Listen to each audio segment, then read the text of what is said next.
Arya placed instant ramen in front of me. There's only enough for the family. I couldn't understand what Arya was saying. Should I head home?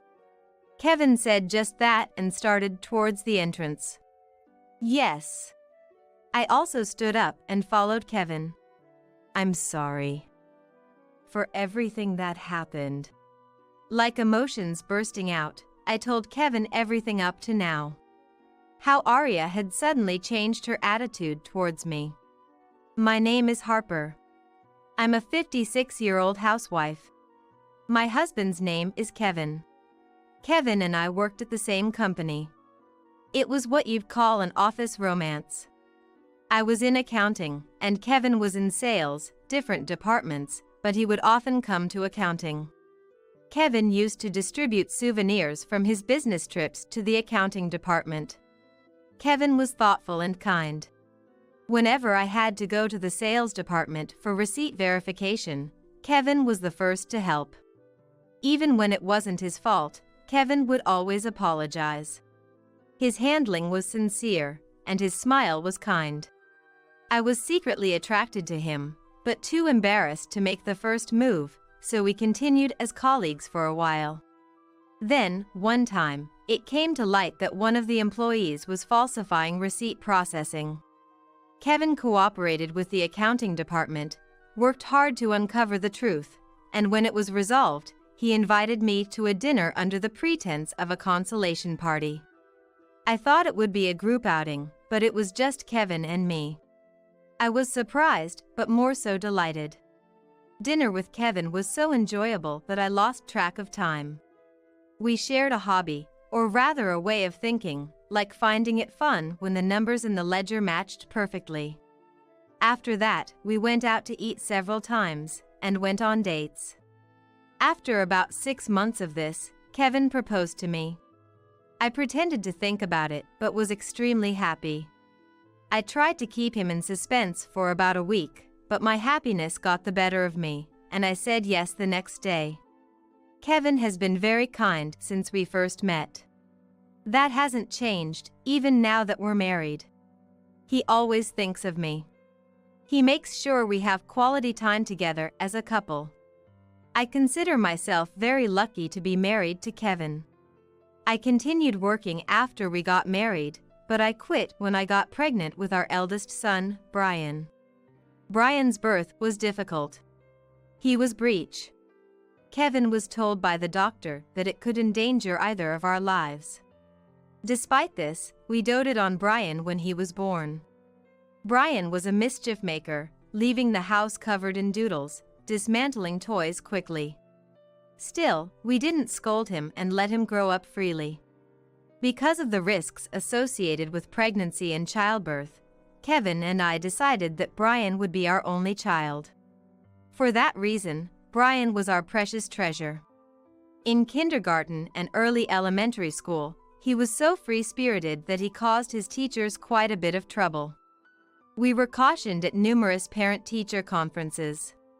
However, as he moved into the upper grades of elementary school, he seemed to gain some discretion, and his behavior improved. From then on, Brian was quite the honor student. He had good grades and served as the president of the student council. He was also a leader in his club. His test scores never fell below 90. However, at home, Brian didn't seem to study much. When I peeked into his room, Brian was usually lying down reading manga. When I asked, "Brian, while reading manga, are you studying?" "Yeah," he would always say. Yet Brian never let his grades slip. He must have been working hard in ways I didn't know. Brian went on to a public junior high and high school. Despite his grades, he chose the public school closest to our home, though he could have gone to a prestigious private school. Even in junior high and high school, his grades were always at the top, and he was the student council president. He went to a local public university for college. In college, he seemed more devoted to activities like volunteering than to his studies. Then, when he started job hunting, Brian only applied to local companies. With his grades, he could have worked for a large corporation or a foreign company. I was puzzled why Brian chose such small companies. I asked Brian why. Since high school, I kind of always wanted to work locally. Apparently, there was a class assignment about the local area in high school that sparked his interest in staying local. He chose the local university and through volunteer activities sought to deepen his understanding of our town. I hadn't realized Brian had been thinking along these lines and honestly admired it. That's impressive. You really thought it through. I praised Brian. It's not a big deal, Brian said, laughing shyly. Brian got the job he wanted at a local company and graduated from university without issue. I thought he would commute from our house, but he decided to rent an apartment near his company. Brian is very strong and likes to show his independence.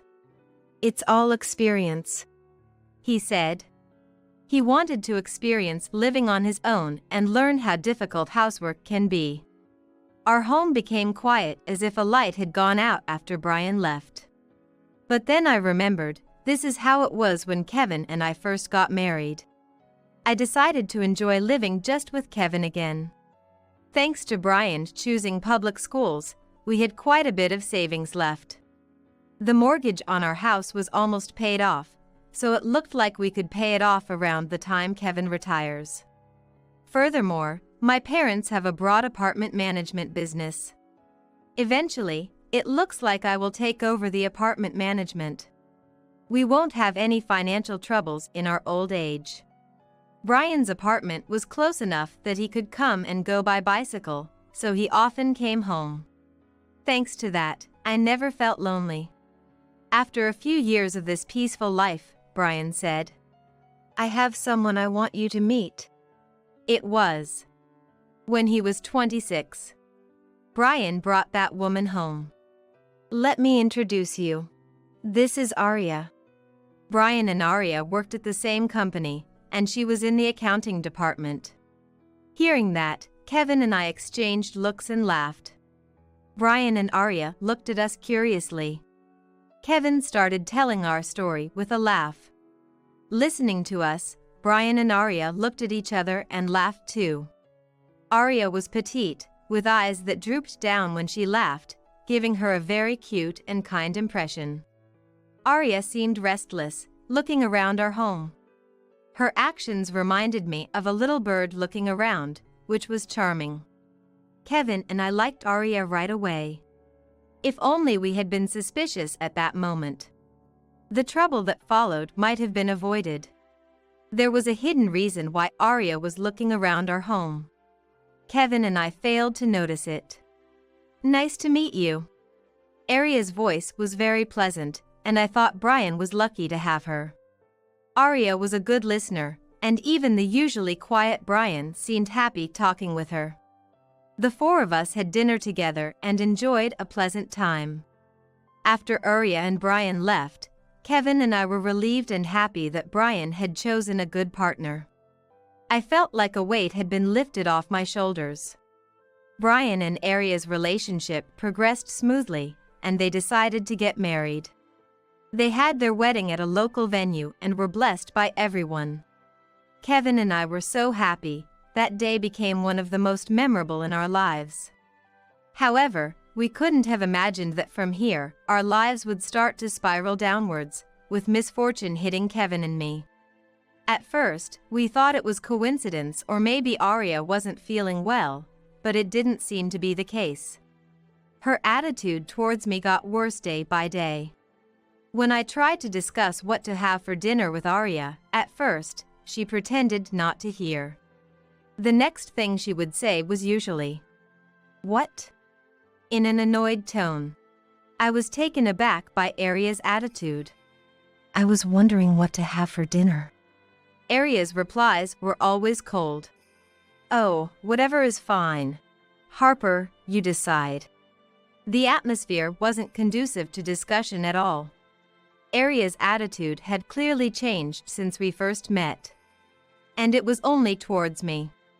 Instead of getting angry, I was more confused. I didn't want to ruin my relationship with Arya, so I ended up being more submissive than necessary. Then how about beef stew for dinner today? Arya replied with an air of inconvenience. That's fine, I guess. And cut off the conversation with me. I immediately started preparing the beef stew. Then Arya, without offering to help, would always mutter to herself with comments like, "What about the ingredients, the spices?" I ignored her words and silently continued cooking. While cooking, I wondered if I had done something terrible to Arya. But I couldn't think of anything. Did I say something unpleasant to her? Did I do something to offend her? I tried desperately to remember. But nothing came to mind. Honestly, I had no idea why she was acting this way. Arya's attitude didn't improve after that. Every time Arya treated me badly, I wondered if I had done something to her. However, I couldn't understand why Arya was treating me so badly. I felt like the reason for Arya's change in attitude wasn't me, but something else. This was just a feeling, without any certainty. A year passed, and Arya's attitude towards me remained unchanged. In fact, it got even worse. "Harper, this food looks disgusting." Arya began to openly criticize my cooking. Unlike before, she now blatantly insulted it. "Doesn't the seasoning seem too strong, and doesn't it look unappetizing?" I couldn't help but talk back. "We always eat this at home." Arya responded to my words with a mocking laugh. "Is that so that's lame?" I was honestly quite irritated by Arya's attitude. "If you're going to complain that much, next time you can cook by yourself." "Scary! Harper, you're scary!" Arya exaggerated her fear in a loud voice. Probably so that Kevin and Brian in the living room could hear. I was scared of this calculating side of Arya. Anyway, Arya's attitude was only visible when it was just the two of us. She kept making provocative comments to me. I thought many times about discussing it with Kevin or Brian. But I just couldn't bring myself to do it. Arya was very devoted to Kevin. She also got along well with Brian. So I thought I just had to endure it. I didn't want to ruin the relationship. "Tonight's dinner is a giallo made by Harper." Arya served the dish with a huge smile. Knowing the Arya from the kitchen, all I could do was give a wry smile. Kevin sat down, saying, "That looks delicious." Brian also smiled. "Harper can cook delicious meals, and she's good at laundry and cleaning. I really admire her." Arya turned to me with a smile. Honestly, I felt sick. "Harper, you're really amazing." The two who didn't know the face Arya hid behind her smile looked at her fondly. "Thank you." I returned a smile as if to keep up appearances. Anyone who didn't know would notice my expression was forced. If they saw Arya's smile, they wouldn't think she treated me badly. I feared being called a liar by Kevin and Brian. I thought if I kept enduring without consulting anyone, Arya's attitude might change. However, Arya's harsh words and attitude towards me never ceased. Arya continued to complain about the food I made. But she never did anything herself. And the cleanup too. And she would quickly complain about anything even slightly dissatisfying. One day, Arya threw unbearable words at me. "Harper, are you sane with that seasoning?" I couldn't endure it and snapped back at her. "Do you have a problem?" Arya pretended to be shocked as usual. No, I don't. Scary." "What do you mean by that? Stop belittling me already." Arya seemed slightly taken aback by my earnest gaze. "I'm not belittling you," she muttered, biting her lip and glaring at me. "It's always truly unpleasant with you," I continued. "Shut up! A woman like you!" It was as if Arya's mask had slipped. Her face contorted uglily all of a sudden. Being treated roughly is just about right for you. Arya continued to berate me. Towards me, Arya said, You're really pathetic. Ugly face and nasty personality. The idea of you being a MIL is unbelievable. Her insults were relentless. To belittle me to this extent must mean she really dislikes me. But still, I can't understand how she can say such horrible things to someone she dislikes. If she dislikes me that much, I think she should just stay away and keep her distance. I felt sad.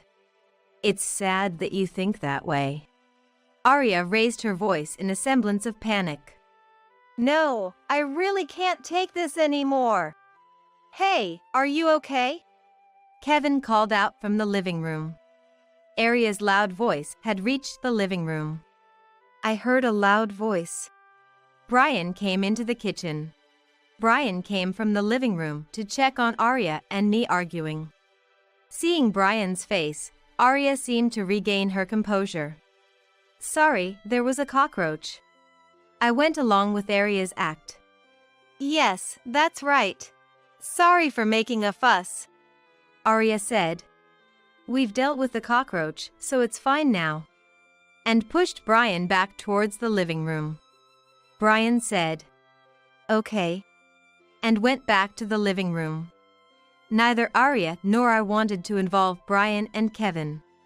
This was a problem between Arya and me. Our relationship did not change after that. An unpleasant atmosphere continued to linger between us. However, about half a year later, happy news came to Brian's family. Brian and Arya were expecting a child. I hoped this would change my relationship with Arya. Arya, being cautious with her pregnancy, reduced her visits to our home. For a while, I regained a peaceful daily life. During Arya's absence, I kept thinking about why she changed her attitude towards me. I could think of nothing. There was one thing that bothered me, but could that really be the reason for her attitude? Dismissing it as impossible, I shook my head and went shopping. When Arya entered her stable period, Arya and Brian came to visit our house. I thought that having a child would calm Arya down. But that was wishful thinking. Upon seeing me, Arya resumed her terrible attitude. Different from Harper, it's growing well. I told Arya. Take care of yourself and rest on the sofa. But Arya showered me with harsh words. No thanks. Who knows what you'd cook if I left it to you? Furthermore, I need to keep an eye on you, Arya said. What does she mean by keep an eye? So, this is how Arya sees me. You can talk back, but I'm fine with anything said by you who could only have one child. I responded calmly. Oh, is that so? But inside, I was far from calm. I felt guilty for not being able to give Brian siblings. I harbored a sense of apology towards Brian in my heart. I poured love into Brian and had more time to engage with him. Kevin and I were able to lead a relaxed life. I had no regrets about that. As I fell silent, Arya continued to taunt me. That reaction can't even talk back. Pathetic. I didn't understand what Arya wanted or why she was doing this. Feeling it was futile to engage any further, I ignored Arya. A few months later, Brian and Arya's healthy baby girl was born. For Kevin and me, she was our first granddaughter. We were incredibly happy. We eagerly awaited the day we could meet our first granddaughter. I hoped that having a child would improve my relationship with Arya. With my experience in parenting, I thought I could offer Arya plenty of advice. But my hopes were not fulfilled. This became clear at the first granddaughter's unveiling party. The truth behind Arya's actions towards me was also revealed. A week after Arya and the baby were discharged from the hospital, Kevin and I rushed to Brian's apartment with gifts for the birth celebration. We brought loads of presents for our granddaughter, including swaddles, a baby carrier, diapers, and formula. Arya looked a bit worn but appeared healthy. I was bothered by her cold gaze when she saw me, but I was too eager to see my granddaughter to care. The first granddaughter was sleeping in her crib. The thought of Brian becoming a dad was deeply moving. Brian seemed to have taken on a more mature look.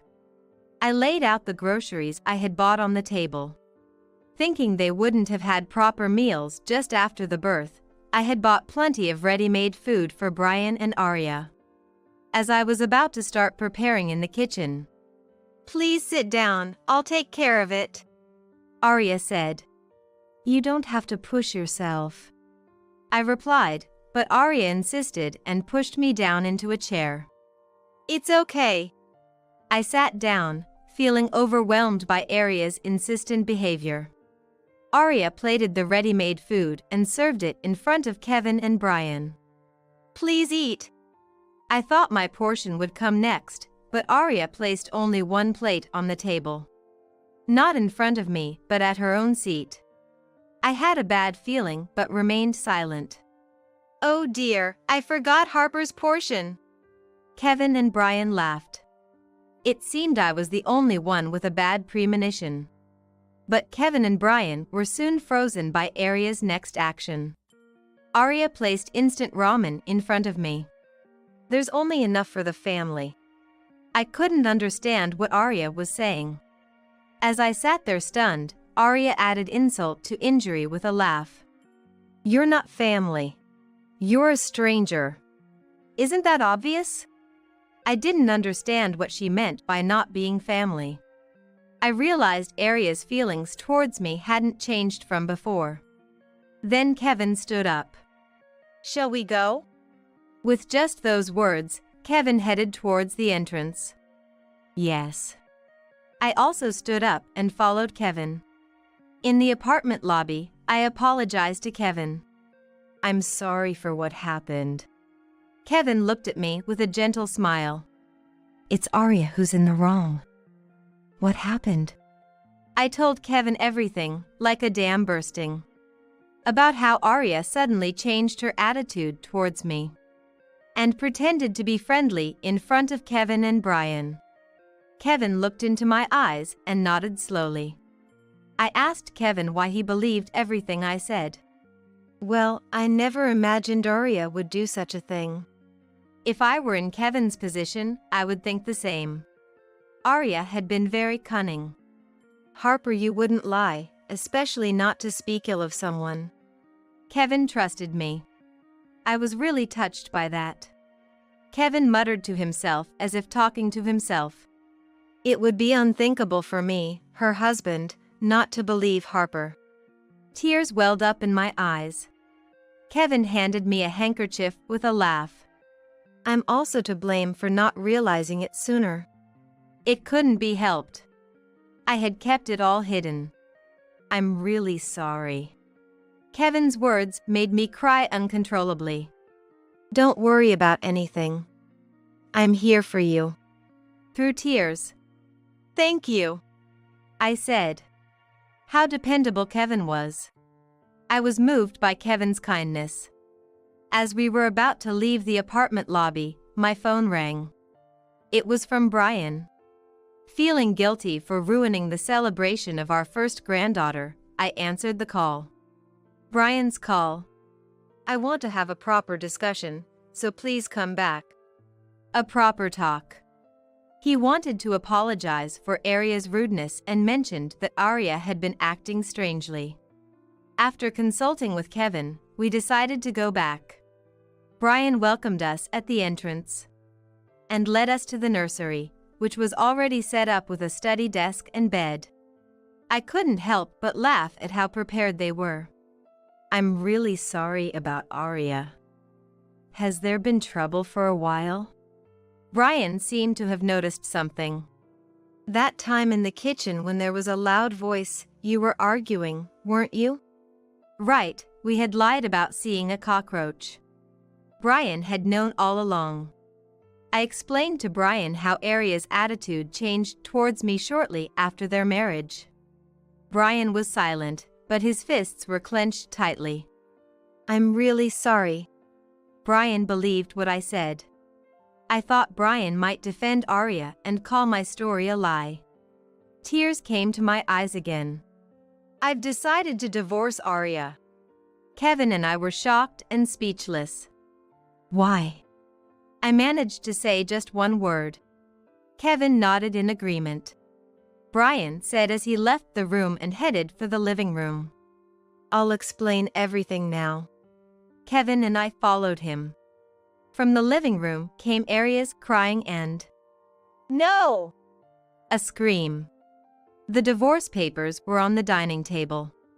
I didn't miss Brian's signature on them. When Arya saw my face, she threw magazines and ornaments she had in her hand at me.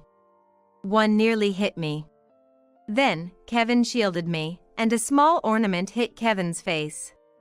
Kevin's glasses flew off in a wrong direction. Arya probably didn't expect it to hit. She stopped moving, eyes wide open. I was shocked and saw blood flowing from near Kevin's temple. Brian approached Arya with an incredibly stern look, holding her hands down. "Do you realize what you've done?" Brian exclaimed in a tone I had never heard from him before. Arya collapsed on the spot as if her legs gave out. "It's not my fault. I'm not the bad one. It's her."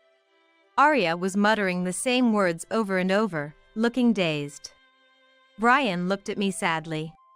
"Right after we got married, Arya visited Mom, remember?" I tried to recall when that was. Then it hit me.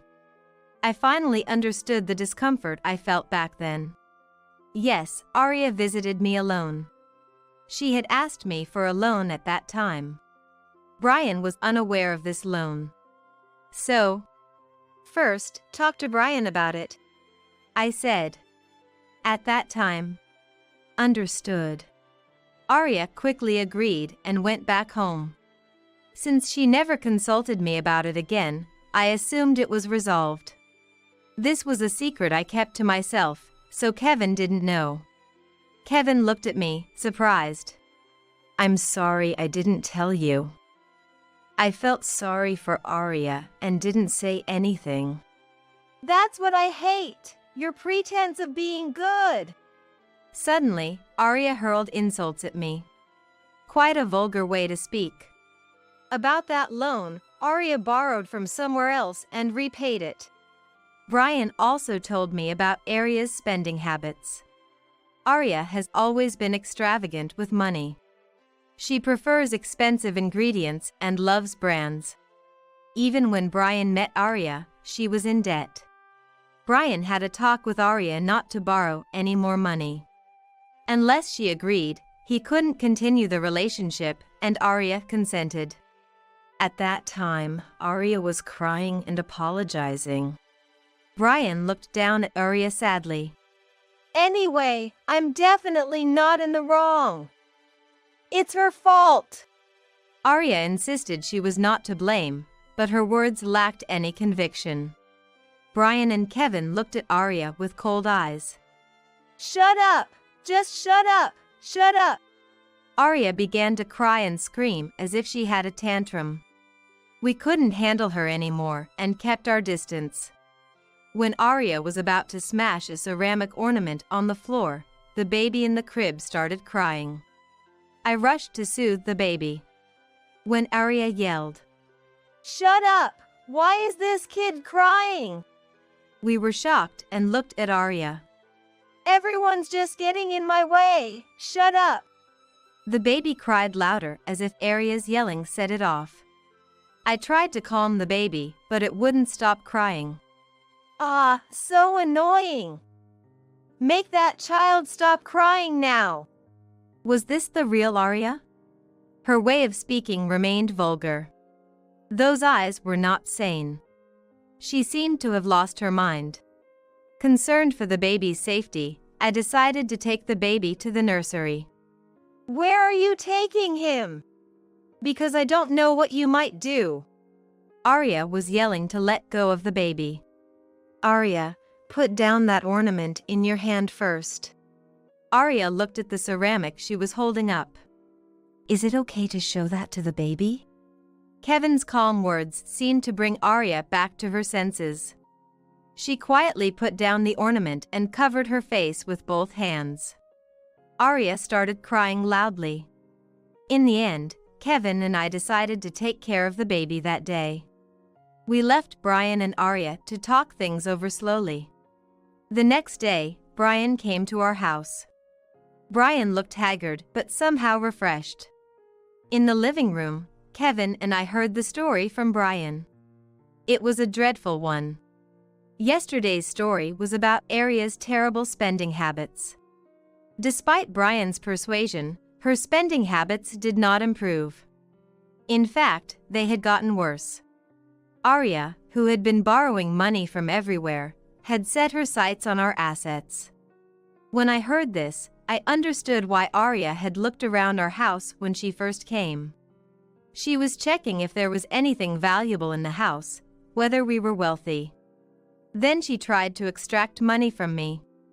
However, she seemed to have borne a grudge after being refused. That's why she started treating me harshly. I shivered in fear.